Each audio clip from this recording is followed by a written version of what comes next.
بسم اللہ الرحمن الرحیم۔ بنی اسرائیل کے ایک عابد کا واقعہ۔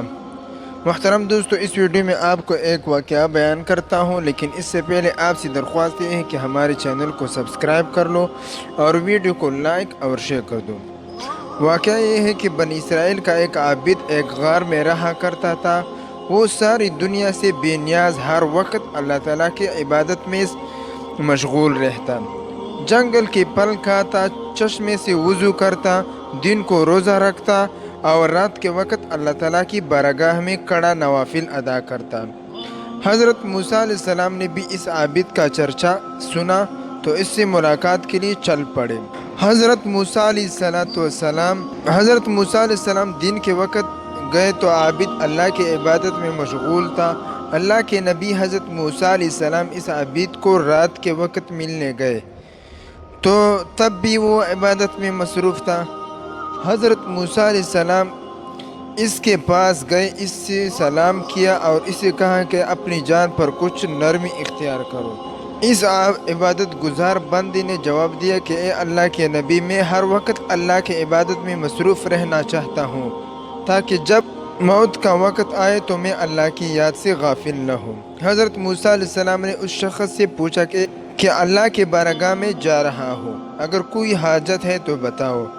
عابد نے جواب دیا، اللہ تعالیٰ سے عرض کیجیے گا کہ اللہ تعالیٰ مجھے اپنی خوشنودی عطا کرے اور میرے دل صرف اللہ تعالیٰ کی طرف راغب ہوں۔ جب حضرت موسیٰ علیہ السلام کو ہی طور پر گئے، وہاں جا کر یہ بات بھول گئے۔ اللہ تعالیٰ نے حضرت موسیٰ علیہ السلام سے کہا، اے موسیٰ، میرے عابد کی بات بھول گئے ہو؟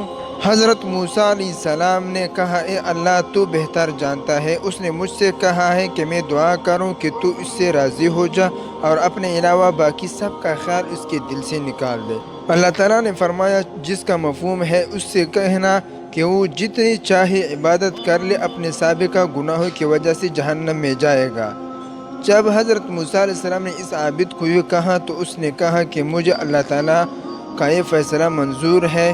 اس نے کہا، میں اپنے رب کے فیصلے کو دل و جان سے منظور کرتا ہوں۔ یہ کہہ کر عابد رونے لگا اور حضرت موسیٰ علیہ السلام سے کہنے لگا، مجھے اللہ کے جلال کی قسم، اگر اللہ مجھے دھتکار بھی دے تو بھی میں اس کے دروازے پر پڑا رہوں گا۔ جب حضرت موسیٰ علیہ السلام دوبارہ اللہ کی بارگاہ میں گئے، اللہ تعالیٰ کے سامنے اس عابد کا حال بیان کیا تو اللہ تعالیٰ نے کہا، جس کا مفہوم ہے، میرے اس بندے سے کہہ دو کہ وہ جنت میں جائے گا، میں اس کی مغفرت فرما دوں گا کیونکہ اس نے میرے فیصلے کو دل و جان سے قبول کیا۔ اللہ تعالیٰ نے فرمایا، اب اگر اس کے گناہ زمین اور آسمان کے درمیان جگہ کو بھی بھر دے تو بھی میں اس کی بخشش کروں گا۔ جب حضرت موسیٰ علیہ السلام نے عابد کو یہ خوشخبری سنائی تو عابد اللہ کی حمد و ثنا کرتا ہوا سجدے میں گر پڑا اور سجدے ہی کے حالت میں اس کی جان نکل گئی۔ جزاک